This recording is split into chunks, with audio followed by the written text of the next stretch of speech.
Bonjour à tous, bienvenue dans cette web conférence consacrée à l'investissement sur les marchés internationaux. Quelques chiffres peut-être pour commencer rapidement.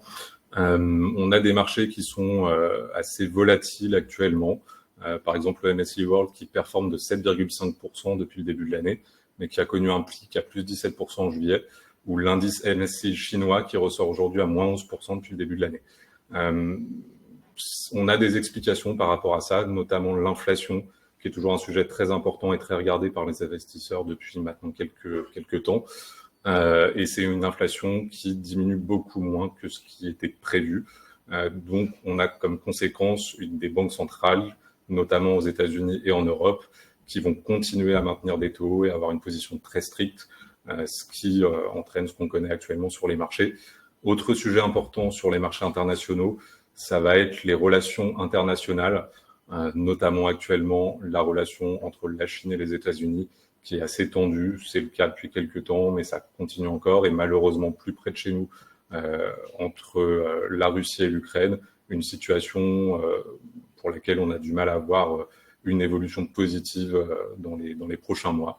Donc pour tenter d'y voir plus clair par rapport à ces différents sujets, je reçois aujourd'hui deux invités, Gustavo Orenstein, économiste et gérant de portefeuille chez Dorval Asset Management, et Kevin Tauzet, portfolio advisor et membre du comité d'investissement chez Carmignac. Bonjour messieurs. Bonjour. Donc vous allez être là un petit peu pour nous aider à comprendre et à y voir plus clair sur les investissements sur les marchés internationaux, et puis nous apporter votre expertise reconnue sur ces sujets-là. Est-ce que vous pouvez peut-être déjà en 2 phrases maximum présenter vos 2 maisons de gestion? On va peut-être commencer par Gustavo. Oui, bien sûr. Donc, bonjour à tous. Donc, Dorval Asset Management, c'est une boutique avec une culture entrepreneuriale qui est assez reconnue pour son agilité. En même temps, nous sommes affiliés d'un grand groupe de BPCE. Et donc, ce qui nous apporte à nos clients quand même la caution d'un des leaders mondiaux de la gestion. Nos 2 grandes spécialités, c'est la gestion globale macro, diversifiée internationale, dont je suis un représentant, et une autre partie de stock picking européen, sachant que ces 2 spécialités se déclinent en différents niveaux de risque en fonction des besoins des clients. Et toutes nos gestions intègrent l'ESG. Et donc, depuis déjà plusieurs années dans ce cadre-là. Bonjour à toutes et à tous. Donc, j'ai le plaisir de travailler dans une entreprise qui s'appelle Carmignac. Donc, c'est une maison de gestion qui a été créée il y a bientôt 35 ans et qui gère un petit peu moins de 35 milliards d'euros. Alors, dans maison de gestion, il y a maison de gestion, ça c'est important, et une maison de gestion indépendante. Maison de gestion, ça veut dire quoi? Ça veut dire que la gestion de conviction est au centre de ce qu'on fait. Il y a 60 gérants et analystes au sein de l'entreprise. On fait essentiellement de la gestion fondamentale. Donc on analyse les entreprises, les émetteurs et puis le risque pays. Et on ajoute au-dessus de ça une couche d'analyse, on va dire, macroéconomique pour bien positionner des portefeuilles. On est une maison de gestion indépendante et ça aussi c'est important. Ça se joue pas que avec le capital de l'entreprise qui appartient à ses fondateurs et à ses salariés. On gère aussi des portefeuilles indépendamment des indices de référence. Et ça aussi c'est important. Pourquoi? Parce qu'on n'a pas de position par défaut d'une part, et puis parce qu'on a des marges de manœuvre quand on gère des portefeuilles comme ceux dont on va parler aujourd'hui, et on les utilise pleinement. Je disais, on a été créé en 89, initialement sur un fonds qui s'appelle Carmignac Patrimoine, qui a fait beaucoup de petits par la suite, sur des fonds d'action internationales, et on s'est assez rapidement, à partir de 97, s'est diversifié. On a constitué des spécialisations sur les marchés émergents, un fonds comme Carmignac Émergent qui traite sur des actions, et puis un peu après ça, sur un fonds qui s'appelle Carmignac Emerging Patrimoine, donc sur la gestion diversifiée émergente. Et puis après, on a intégré des briques de gestion obligataires qui sont conséquentes aussi, c'est à peu près 15 milliards de sous-gestion chez nous, et de la gestion alternative également. Okay. Merci beaucoup, messieurs. Alors, si jamais nos internautes ont des questions, n'hésitez pas à les poser pendant l'échange qu'on va avoir. Par contre, on y répondra à la fin. Donc, commencez pas à taper nerveusement sur vos claviers. Si vous voyez qu'on répond pas aux questions, on y répondra une fois qu'on aura échangé sur les différents thèmes qu'on va évoquer aujourd'hui. Voilà. Peut-être pour commencer une première question pour Kevin, qui va commencer.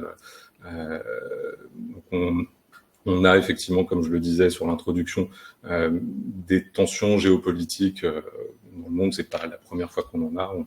C'est très, voilà, ça fait partie de la vie et des relations mondiales, malheureusement.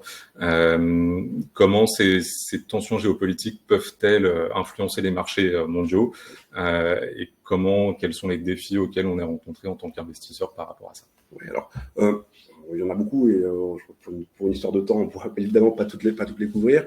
Il me semble qu'il y en a 3 principales. Il y a ce que vous mentionnez, donc, on va dire alors, vous parlez des tensions entre la Chine et les États-Unis, on va dire la montée des autocraties. Et ça, c'est vrai en Chine, c'est vrai en Russie, et je vais revenir sur ces 2 points-là. Mais il y a aussi quelque chose qu'on a un peu oublié ces dernières années, c'est qu'on a une résurgence du risque politique ou géopolitique dans les pays développés, parce qu'on a quand même 2 grandes échéances électorales aux États-Unis dans un an à peu près, et puis en Europe aussi au mois de juin prochain.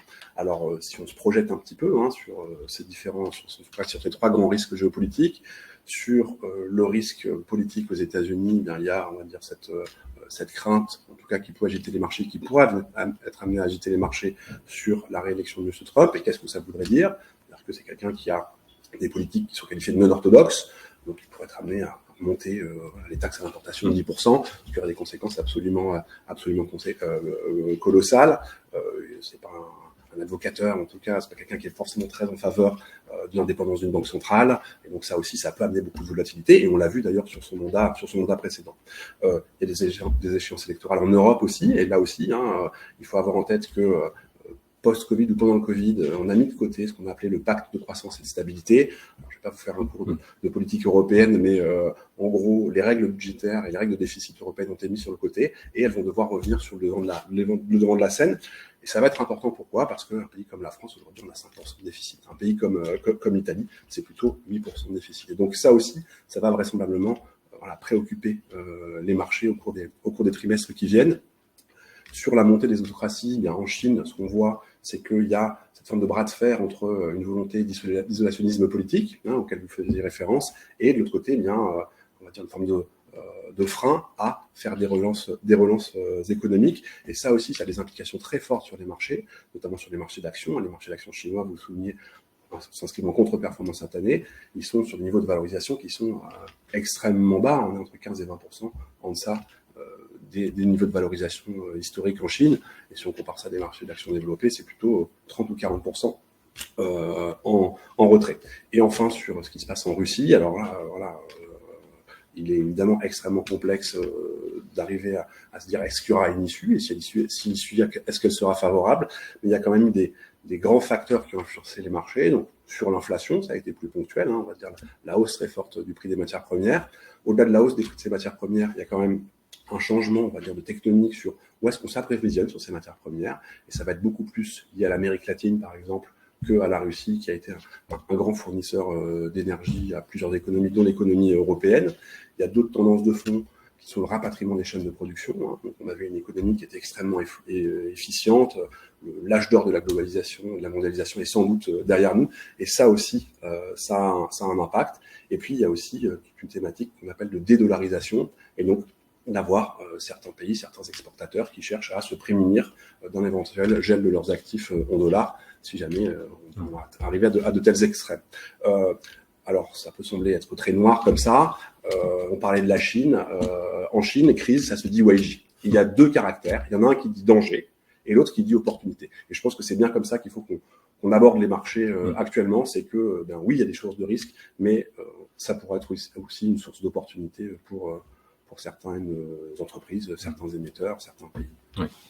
Merci beaucoup. Moi, en tant que conseiller en gestion de patrimoine, quand on me parle de risques, de fluctuations sur les marchés, j'ai toujours mon premier réflexe, ça va être de me dire qu'il faut un positionnement à long terme. C'est vrai quand on investit sur les marchés européens, ça l'est aussi sur les marchés internationaux. Donc, l'horizon à long terme de ces investissements, et ça va être peut-être une question pour Gustavo, comment ça peut aider les investisseurs à mieux gérer les turbulences justement qu'on peut rencontrer et les événements qu'on vient de citer là avec Kevin. Oui, tout à fait. En fait, le risque géopolitique, c'est politique et géopolitique, les deux. D'abord, ça touche plutôt traditionnellement les pays émergents plus que les pays développés. Les pays émergents, ils sont plus sensibles. notamment les marchés eux-mêmes. Je crois, un exemple évidemment, c'est le marché russe en 2022, qui est tout d'un coup devenu en 3 jours ininvestissable. Donc c'est vraiment le risque typique qu'on retrouve plutôt dans les pays émergents, et c'est vrai que dans les pays de l'OCDE en règle générale, on est beaucoup moins sensible à ça. Donc c'est vrai que quand on veut investir dans les émergents, il est préférable effectivement de confier son argent à des spécialistes, des gens qui vont suivre ce qui s'y passe, parce que ce sont des risques assez spécifiques pour ces marchés-là. Deuxième chose, c'est très important, la question de l'horizon d'investissement. Pour faire simple, finalement, quand on investit en bourse, il y a 2 grandes explications de la fluctuation des cours. D'un côté, il y a la prime de risque, c'est-à-dire la capacité des investisseurs à prendre des risques, à investir et à mettre du capital en risque. Et de l'autre côté, il y a les cash flows futurs, les dividendes de toutes les entreprises dans lesquelles on investit. Or, les chocs de risques politiques et géopolitiques, c'est d'abord et avant tout un choc sur la prime de risque, plutôt que sur les cash flows futurs. Ça a très peu d'impact finalement sur la capacité des grandes entreprises internationales qui sont dans les indices de créer de la richesse et des cash flows dans la durée. Donc lorsqu'on est investisseur de long terme, on se concentre sur ces dividendes futurs, sur ces cash flows futurs, et moins sur le bruit constitué par ces mouvements de la prime de risque. Je dirais le dernier point, c'est que même à court terme, en réalité, la plupart des études montrent que des chocs politiques de ce type-là ont un impact assez court, au bout de 3-4 mois. En général, les marchés ont rebondi et ont effacé cet effet-là. Je parle là, encore une fois, surtout des marchés des pays développés, les États-Unis, Europe, Japon, etc. D'accord, merci. Et on a aussi, donc, toujours sur cette logique de gestion de patrimoine, je parle toujours à mes clients de la façon de moins prendre de risques, c'est de diversifier. Donc la diversification à l'international du patrimoine, elle peut renforcer quelque part la stabilité financière d'un portefeuille et le faire fructifier sur le long terme. Je ne sais pas si vous êtes d'accord avec ça. On peut laisser la main peut-être à Gustavo sur ce sujet-là. Oui, bien sûr. D'abord, les épargnants subissent assez naturellement un énorme biais domestique. Le gros de notre patrimoine, en fait, pour nous tous, est d'abord local, d'abord nos revenus eux-mêmes, le revenu de notre travail, sont locaux, l'immobilier, la maison ou l'appartement dans lequel on vit, qui sont aussi évidemment domestiques, locales. Donc le seul endroit dans son patrimoine où on peut effectivement investir à l'international, c'est la partie investie sur les marchés financiers. Donc il ne faut pas s'en priver, c'est le seul endroit où on peut le faire, c'est le seul endroit où on peut effectivement diversifier et réduire la concentration naturelle en fait de son patrimoine. Et par ailleurs, le mot des grands, les entreprises, même européennes ou françaises, vont dans le monde entier pour investir, profiter des opportunités. Et il n'y a pas de raison que les investisseurs ne suivent pas la même logique et cherchent des opportunités plus larges dans un univers beaucoup plus grand qui est constitué par le monde entier. Sur ce sujet-là, Kevin, peut-être. Oui, je crois que le point de la diversification est extrêmement important. Il est d'autant plus important quand on évolue dans un environnement où on a une forme de désynchronisation entre les différents cycles régionaux. C'est-à-dire que, on n'est pas sans savoir que l'Allemagne était en récession, les États-Unis y arriveront, alors c'est sans cesse décalé, mais y arriveront a priori un jour. Et il y a d'autres économies qui ont tendance à prendre le relais dans ces périodes-là. Et c'est notamment le cas de la Chine, qui a eu historiquement, on va dire, plutôt ce mouvement de balancier, c'est-à-dire qu'elle a tendance à faire de la relance à des moments où des économies développées étaient, elles, plutôt en retard. Et c'est normal, c'est une économie qui vit beaucoup de ses exportations, et donc quand il y a moins de demande chez nous, il faut stimuler la demande, la demande sur place. Donc ça c'est un élément qui est important. C'est vrai sur des politiques de relance économique, donc de la relance budgétaire. C'est vrai aussi sur des divergences de politique monétaire. Vous y faisiez allusion. Les grands argentiers, qu'ils soient européens ou outre-Atlantique, ils ont tendance à remonter leur taux d'intérêt et à les garder sur ces niveaux-là pendant un certain temps. En tout cas, c'est ce qui semble être anticipé aujourd'hui. Si on regarde ce qui se passe ailleurs, on a un phénomène complètement différent. La Banque centrale chinoise, par exemple, baisse ses taux d'intérêt. Les banques centrales de pays d'Amérique latine ont déjà commencé ce cycle de baisse des taux d'intérêt. Et donc là, on commence bien à voir ce mouvement de pendule auquel je faisais référence. Donc ça, c'est aussi un élément qui me semble particulièrement important. Et puis la diversification, qu'est-ce que ça veut dire ? Ça veut dire que concrètement, quelle va être la trajectoire de performance d'un investissement, notamment dans des pays émergents, que ce soit des instruments de dette. Il y a plusieurs instruments dans les pays émergents. On peut faire de la dette en euros, de la dette en devise locale, des investissements actions. Et c'est une vraie source de décorrélation. C'est-à-dire que ces portefeuilles-là, ces investissements-là, ils se comportent de façon très différente d'investissement en actions françaises ou en obligations italiennes. Donc si par exemple je regarde des instruments de dette émergentes, en moyenne, ils ont une corrélation qui est de l'ordre de 20% avec des obligations européennes. Donc ça revient bien sur ce que disait Gustavo, c'est que on a la possibilité d'investir et d'avoir une partie de son patrimoine qui va bouger de façon différente que son propre patrimoine à soi-même. Et ça, je crois que c'est une vraie source de valeur, justement, pour ces pays émergents. D'accord, merci. Gustavo, vous le disiez tout à l'heure, donc l'investissement sur les marchés mondiaux, c'est pas que l'investissement dans les pays émergents, c'est aussi l'investissement sur les pays de l'OCDE, les États-Unis étant le premier marché de façon au monde. On a tendance à se dire que du coup, ça va être des marchés un peu refuges et des marchés entre guillemets plus prudents. Après, est-ce qu'il n'y a pas quand même quelques problématiques spécifiques qu'on peut avoir sur ces marchés-là qu'il faut quand même prendre en compte quand on investit sur les marchés internationaux? Oui, je crois qu'une fois qu'on est convaincu, j'espère que vous êtes convaincu qu'il y a un sens à investir son épargne sur les marchés internationaux et aller regarder le monde entier. Il faut voir comment on va faire exactement pour organiser son portefeuille. Donc évidemment, la manière la plus simple, ce serait d'utiliser simplement un indice international. Vous en avez cité tout à l'heure, le MSCI Monde par exemple, qui est pondéré par les capitalisations. Et si vous faites ça, effectivement, vous avez les entreprises du monde entier. Mais aujourd'hui, la particularité, c'est d'avoir une énorme concentration aux États-Unis et une énorme concentration dans très peu de valeurs, en fait, puisque les grandes valeurs de la tech américaine représentent presque plus de 10% du MSCI Monde. Donc, finalement, il y a un certain risque de concentration. Et je n'ai pas d'idée particulière, d'ailleurs, si c'est bien ou mal d'investir dans Apple, Google ou d'autres. C'est pas mon métier, mais simplement, dans la durée, je n'ai pas d'idée particulière sur ces valeurs-là. Or, mon portefeuille est plutôt concentré dans ces valeurs-là si je ne fais pas attention. C'est pour ça que ce que nous proposons, nous, chez Dorval Asset Management, c'est d'avoir une approche différente, une approche équipondérée, où on ne va pas pondérer par les capitalisations, mais plutôt regarder chaque titre et faire un portefeuille beaucoup, beaucoup plus diversifié que ne serait le MSCI Monde aujourd'hui.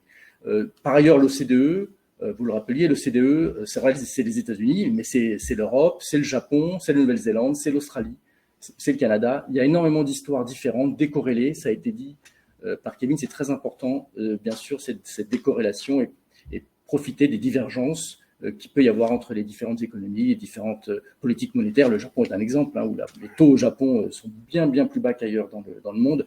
Donc, il se passe des histoires différentes. Et effectivement, la question, c'est comment on va s'exposer à cet univers. Très bien. Et si on prend si on revient sur les émergents pour Kevin, c'est vrai que c'est des marchés qui sont potentiellement en croissance. Donc, comment quelque part, en allant sur ces marchés, on arrive à bénéficier de cette croissance et comment on y rentre justement, quels sont les principaux avantages et comment les investisseurs peuvent-ils tirer parti de cette croissance? Oui, alors il y a plusieurs façons de le faire. Alors, il y a un pays qui est dit émergent et qui est dans l'OCDE, qui s'appelle le Mexique, contredit par mon confrère du jour. Comme je le disais, dans l'univers émergent, il y a beaucoup de choses à faire. C'est-à-dire que là aussi, on parlait de la diversité des pays de l'OCDE. Il y a une diversité dans les pays émergents qui est potentiellement encore plus grande parce que tout simplement ils sont plus nombreux et ils sont à des stades de leur cycle économique qui sont différents. Un pays comme la Corée du Sud, on peut se poser la question de est-ce que c'est encore un pays émergent ou pas, et d'autres pays qui seraient à la frontière, en tout cas en Afrique de l'Est ou Afrique de l'Ouest, ils sont pas du tout au même stade de développement économique. Donc on voit bien ici ce maillage qu'il peut y avoir en termes de pays et en termes de développement, et donc ça veut dire différentes façons de pouvoir le capter. Ça tombe bien, je le disais, il y a beaucoup d'instruments pour le faire. C'est-à-dire que ce qu'on a en tête quand on a fait un investissement dans des pays émergents, c'est d'acheter des actions émergentes. Il n'y a pas que des actions, c'est aussi des États qui émettent de la dette, c'est aussi des entreprises qui émettent de la dette. Il y a toute une problématique de devise aussi qu'on doit pouvoir intégrer. Donc ça, dans cette diversité-là, on arrive à construire des portefeuilles, qui peuvent se comporter, on va dire relativement bien, même dans des périodes chahutées. Pourquoi ? Parce que là aussi, des instruments comme des taux locaux, ils sont très tributaires de la politique locale et beaucoup moins de l'appétit pour le risque, par exemple. À l'inverse, des marchés d'actions ou des marchés de change qui, eux, sont plutôt tributaires de est-ce qu'on a un appétit pour le risque ou pas. Donc, on comprend bien qu'on peut construire un portefeuille dans ce cadre-là. Vous parliez de risque également. on est en droit de se poser où se situe l'orthodoxie budgétaire aujourd'hui. C'est-à-dire que si vous me disiez, il y a une république bananière dans un pays émergent avec des niveaux de déficit entre 4 et 8%, ça ne me choquerait pas. Bon, on a mentionné 2 pays qui sont en Europe, pour le coup, la France et l'Italie, qui eux ont des déficits qui sont extrêmement importants. On a des pays émergents qui sont très bien notés. Un pays comme le Pérou, par exemple, un pays comme le Chili, par exemple. C'est des pays qui bénéficient d'une notation de crédit qui est extrêmement bonne, qui ont des taux d'endettement qui sont extrêmement bas également. Donc je suis là aussi pour casser un peu ces idées préconçues, de se dire un pays émergent, c'est forcément un pays qui est risqué. Oui, il y a des risques qui lui sont propres, mais ils ne sont pas forcément là où on les attend. Donc ça, c'est un élément qui semble important. Dans votre question, il y avait comment est-ce qu'on fait pour bénéficier de cette croissance-là, et on a des économies qui sont des vraies locomotives. Donc, c'était la Chine pendant très longtemps. On est en droit de se poser de la question sur est-ce que la Chine continuera à avoir des taux de croissance qui sont très élevés. On a d'autres économies émergentes. L'Inde, par exemple, qui a des taux de croissance économique de 7 à 8%. La croissance économique, toutes choses égales par ailleurs, elle se retrouve dans la croissance des résultats des entreprises. Donc on comprend bien qu'on peut en bénéficier. Et puis c'est aussi des pays qui sont en voie de développement. Et qui dit en voie de développement, c'est qu'il y a plusieurs industries qui sont potentiellement ce qu'on appelle sous-pénétrées, avec des niveaux d'expansion qui ne sont pas encore, de maturation qui ne sont pas encore ce qu'on connaît. Et donc investir dans l'éducation, dans le traitement de l'eau, dans les centrales électriques, même dans la consommation, c'est-à-dire qu'il y a une émergence d'une classe moyenne en Chine, par exemple, et on peut tout à fait en bénéficier en y investissant, et donc on a des perspectives de croissance qui sont potentiellement bien plus élevées que leurs homologues dans des économies plus matures et donc plus développées. Très bien. Une fois qu'on a fait le point un peu sur tous ces sujets, la question qui nous intéresse aussi aujourd'hui, on a une volatilité, on a quand même beaucoup d'incertitudes, même si encore une fois, sur une logique à long terme, elles sont derrière nous à un moment donné.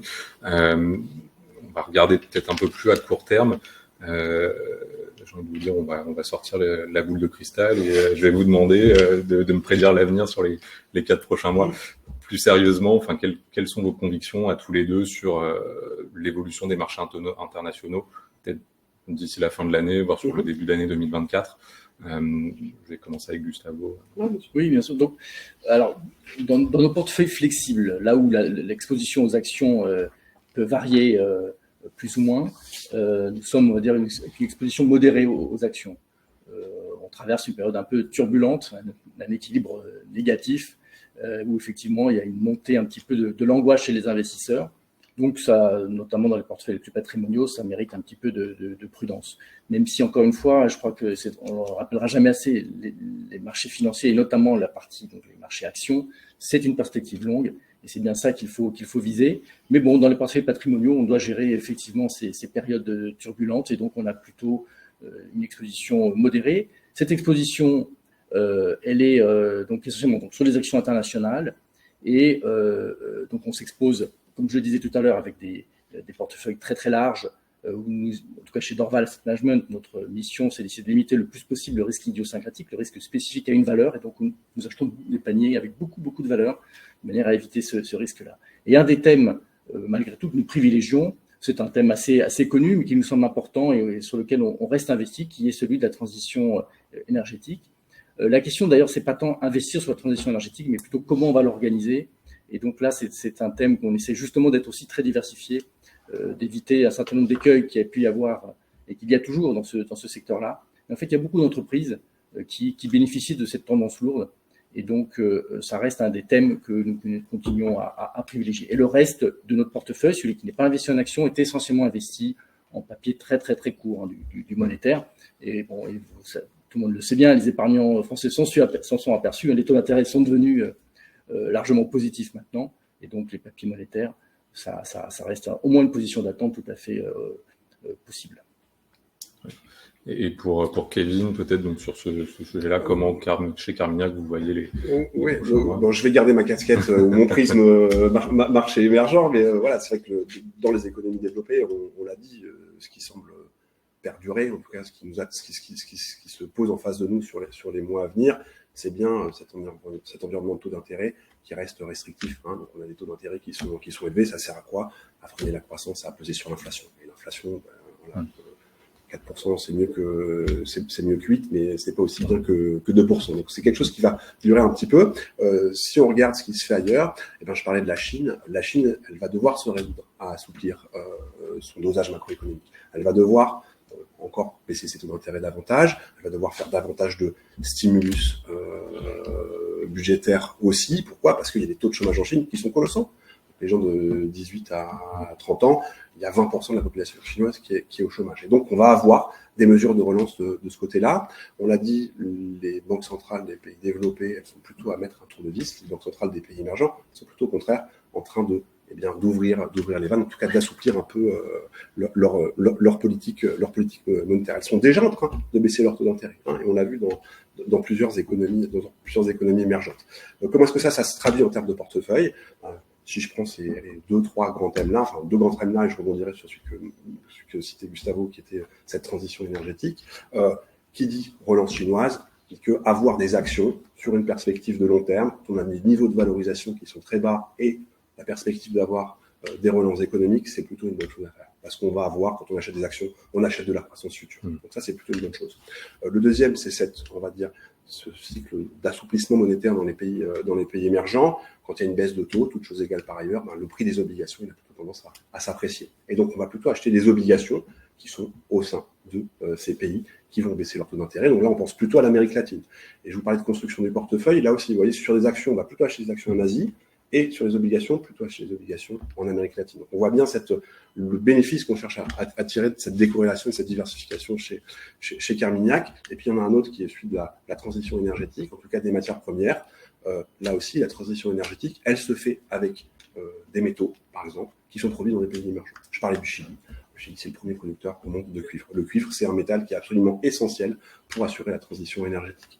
La transition énergétique, elle va se faire, mais ça prend du temps à se mettre en place. Et donc, les énergies fossiles, traditionnelles, eh bien, elles ont une valeur aussi dans ce cadre-là, parce qu'on en aura besoin pour pouvoir arriver à cette transition énergétique. Et justement, eh bien, les pays émergents, là aussi, en Amérique latine notamment, sont des fournisseurs très importants de matières premières. Et ça, c'est d'autant plus attractif dans un contexte où, eh bien, on s'est complètement coupé du gaz russe notamment. Très bien, merci beaucoup. Une fois qu'on s'est dit tout ça, vous représentez deux belles et grandes maisons de gestion. Merci.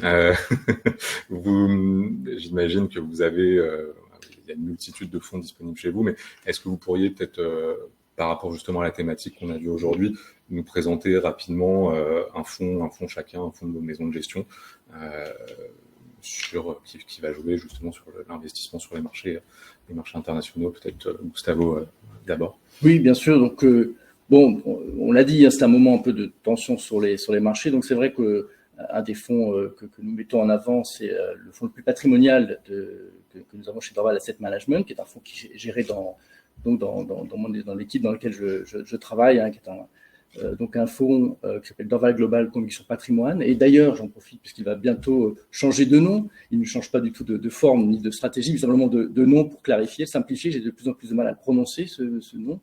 Donc c'est Dorval, il va s'appeler Dorval Global Conservative. On a un peu anglicisé pour s'internationaliser un tout petit peu chez Dorval. Et donc ce fonds, c'est un fonds qui va entre 0 et 30% en actions internationales.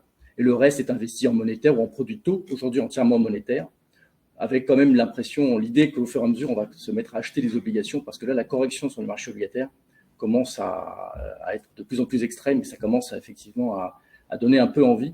Mais en tout cas, sur la partie internationale, donc on investit donc avec cette idée donc de l'équipondération, en essayant de limiter le plus possible le risque idiosyncratique, le risque spécifique, et avec d'abord et avant tout une exposition donc au pays de l'OCDE. Donc voilà le fonds que nous proposons aujourd'hui. C'est un fonds extrêmement prudent, donc qui est dans des limites de volatilité très très restreintes. D'accord, merci. Et pour Kevin chez Carmignac, du coup, j'imagine qu'on sera sur des fonds émergents, parce que c'est la thématique que vous avez. C'est l'idée, et puis c'est l'idée de la complémentarité aussi. Donc oui, donc pour mettre toutes ces idées en musique, on a un fonds chez Carmignac qui s'appelle Carmignac Emerging Patrimoine, donc il y a un fonds de gestion diversifié, mais qui est exposé qui investit uniquement sur les marchés émergents. C'est un fonds diversifié, donc on a des bornes d'investissement sur les actions qui évoluent entre 0 et 50%. Qu'est-ce qu'on y retrouve ? Eh bien, les plus fortes convictions de la maison Carmignac sur les marchés émergents, que ce soit sur les actions, sur les taux et sur l'échange. C'est une gestion qui existe depuis plus de 10 ans, qui a largement fait ses preuves, et ça dans des environnements très porteurs, et beaucoup moins porteurs pour les marchés mondiaux et les marchés émergents. Et voilà, premier quartile sur 1 an, sur 5 ans, sur 10 ans, que ce soit en termes de performance ajustée des risques. Je vous laisse faire votre travail pour en juger. Sur 5 ans, qui est son horizon d'investissement, ça fait à peu près 5% de performance annualisée. Cette année, dans un environnement chahuté, c'est un fonds qui fait 5% de performance aussi. Donc voilà, je vous disais, même dans des environnements, on va dire, potentiellement difficiles, on peut faire de la performance sur ces marchés émergents. Qu'est-ce qu'on y retrouve aujourd'hui? Moi, je vous l'ai dit, plutôt des investissements sur les marchés obligataires, des investissements sur les marchés d'actions, plutôt en Asie, là aussi, vous parlez de thématiques ou de tendances porteuses. On retrouve la santé, par exemple, en Chine, l'émergence d'une classe moyenne avec des sociétés dans le secteur de la consommation. Il y a des entreprises qui sont les concurrents, même pas futurs, actuels, de grandes entreprises américaines, par exemple, dans le domaine du vêtement de sport, qu'on trouve par exemple en Chine. Et puis, on va gérer les risques dans ce portefeuille, c'est-à-dire que, on va parfois avoir plus ou moins d'actions, plus ou moins de devises dans ce portefeuille-là également, ça pour pouvoir naviguer en ces périodes chahutées. Je vois qu'il y avait une question sur le rendement du taux en euros. Ça, je sais pas de combien il est sur vos supports, mais dans ce véhicule-là, par exemple, on a un rendement embarqué qui est de 7,5%. Donc, c'est beaucoup, 7,5% de rendement. Et je vous le disais, les pays émergents, ils sont plutôt bien notés. Ils ont parfois mauvaise presse, et donc on arrive à avoir 7,5% de rendement avec une notation moyenne qui est de bonne qualité. Alors, dans notre jargon, on appelle ça investment grade, qualité investissement. C'est des entreprises qui sont pas trop, ou des émetteurs souverains qui sont pas trop endettés. Donc, on arrive à construire ce genre de portefeuille chez Carmignac, et notamment dans ce fonds Carmignac Emerging Patrimoine. On a aussi d'autres solutions comme des fonds à maturité sur les marchés du crédit, là aussi, pour répondre à cette question sur les rendements. Donc, des solutions, il y en a. Les Carmignac Emerging Patrimoine, je pense que c'est une bonne idée d'investissement actuellement. Ok, super, merci beaucoup. Donc on voit, il y a deux visions finalement complémentaires, différentes mais complémentaires. Voilà, une petite conclusion avant peut-être de passer aux questions de nos interlocuteurs, des personnes qui nous suivent sur cette présentation. Je vois qu'on a quand même pas mal de questions, donc on va commencer à y répondre maintenant pour essayer de répondre à un maximum de ces questions. Alors, une des premières questions qu'on a eues, c'est, donc vous avez un peu répondu, mais avec les taux des banques centrales qui arrivent au summum et qui risquent de baisser dans un futur proche, est-ce que selon vous, c'est opportun d'investir sur des obligations? Alors oui, si vous pensez que les banques centrales vont baisser les taux d'intérêt, il est opportun d'investir sur les obligations parce que le prix des obligations fluctue en sens inverse des taux d'intérêt. Donc lorsque les taux d'intérêt baissent, le prix des obligations augmente. Et du coup, vous faites de la performance sur des fonds qui détiennent ces obligations. Donc, si c'est votre anticipation que les banques centrales vont baisser les taux d'intérêt, alors oui, l'investissement obligataire est une bonne idée, sachant qu'en ce moment, ce que disent les banques centrales, c'est plutôt qu'elles vont maintenir les taux d'intérêt au niveau où elles les ont fixés aujourd'hui, donc à ce niveau relativement élevé. Encore que le mot élevé mériterait d'être précisé, mais en tout cas, c'est pas l'anticipation générale de ce qu'indiquent les banques centrales. Si je peux me permettre de compléter, dans la performance de l'obligation, il y a le mouvement de prix qui dépend du mouvement de taux d'intérêt, comme l'a expliqué Gustavo, mais il y a aussi ce qu'on appelle le portage. C'est-à-dire que quand vous achetez une obligation qui a un rendement de 3, 4, 5, 6, 7, 7,5, on l'a dit, s'il ne se passe rien, le temps qui passe sur les marchés obligataires, c'est votre ami. Et donc, le temps qui passe, ça veut dire que vous aurez ce coupon-là, vous aurez ce rendement-là tous les ans sur la période de détention. Et ça, c'est quand même quelque chose qui a radicalement changé. Donc, voilà, je corrobore ce que dit Gustavo, c'est plutôt le moment, c'est un bon moment pour acheter des obligations. Et aussi, il faut garder un horizon de moyen long terme, évidemment. Est-ce que justement sur l'achat de ces obligations aujourd'hui, est-ce qu'on va quand même sur des obligations court terme ou est-ce qu'on peut se permettre d'aller sur des obligations à plus long terme? Parce que si on a justement un risque de potentiellement de remonter de taux encore ou de taux qui vont rester élevés dans les mois, voire sur l'année 2024, est-ce qu'il faut quand même, pour être un peu plus prudent, peut-être aller sur des obligations court terme? On se rediverge là-dessus. Alors, il y a plusieurs choses. D'abord, je dirais, si vous êtes un ménage et que vous avez un projet spécifique avec une certaine date devant vous, vous avez besoin de cet argent dans 3 ans, le plus simple, en fait, c'est d'aligner la maturité des obligations que vous achetez avec celle de vos projets. Si vous avez besoin de l'argent dans 3 ans, vous achetez une obligation à maturité 3 ans. Et quelque part, peu importe ce qui va se passer au milieu, puisque dans 3 ans, vous toucherez le capital, les intérêts, le portage dont Kevin parlait, et puis du coup, vous pourrez financer comme ça votre projet. Après, si vous n'avez pas de terme particulier, si c'est plutôt du long terme, effectivement, vous pouvez allonger un peu la duration. Bon, je dirais qu'aujourd'hui, vraiment le très court terme, il y a pas mal de volatilité sur la partie la plus longue. Donc, c'est vrai que si vous restez sur une maturité plus courte, on va dire 3-4 ans maximum, vous bénéficiez d'un portage un peu plus élevé, parce que la courbe des taux, c'est un peu technique, mais enfin, la courbe des taux est inversée, les taux monétaires sont supérieurs aux taux de long terme. Donc, vous bénéficiez d'un portage un peu plus élevé avec moins de volatilité. Alors, je remercie Gustavo pour la passe décisive. Justement, on a un véhicule chez Carmignac qui s'appelle Carmignac Crédit 2027. Donc, c'est bien ces 3-4 ans d'horizon d'investissement et il y a 7,5 de rendement dans ce portefeuille. Plaisanterie à part, ce véhicule-là, il a été lancé il y a à peu près 1 an et demi. En termes de performance cumulée, il fait 10%. Et 10% de performance cumulée sur cette période-là, c'est exactement le portage. Donc, vous voyez que même dans un environnement où on a des taux d'intérêt qui sont chahutés et qui remontent, on arrive à générer de la performance grâce à ce moteur-là. Moi, je serais d'avis que, voilà, comme l'a indiqué Gustavo, il faut, si on a des espérances, en tout cas si on a des besoins à court terme, faire du monétaire, c'est très bien. Si c'est dans une optique de placement et de faire des placements en absolu positifs et même réels, au-dessus de l'inflation, aller chercher 3, 4, 5 ans de maturité, ça me semble tout à fait raisonnable. Alors, là aussi, des accidents, il peut y en avoir sur les marchés obligataires. Et donc, voilà, si vous voulez comme Carmignac, on sera très content. Mais à d'autres aussi, il faut vraiment faire il faut faire il faut faire ça par un professionnel. Je pense que ça c'est un autre mot-clé sur la gestion obligataire parce que des accidents ils peuvent se produire. Alors une autre question, donc toujours au vu du contexte qu'on vient de voir, est-ce que selon vous c'est opportun d'investir sur les fonds immobiliers cotés américains, les REIT, REIT. Les foncières. Voilà, les foncières, oui. Donc les foncières aux États-Unis, on traverse un moment très très difficile pour 2 raisons. D'abord, les investisseurs achètent ce type de produits financiers pour son rendement précisément. Or, la compétition a augmenté avec la hausse des taux d'intérêt. Ce type de valeur qu'on achète vraiment pour le dividende qui est normalement très élevé sont un peu en souffrance. Donc ça, c'est la première chose. La hausse des taux, c'est pas favorable à ce type d'investissement.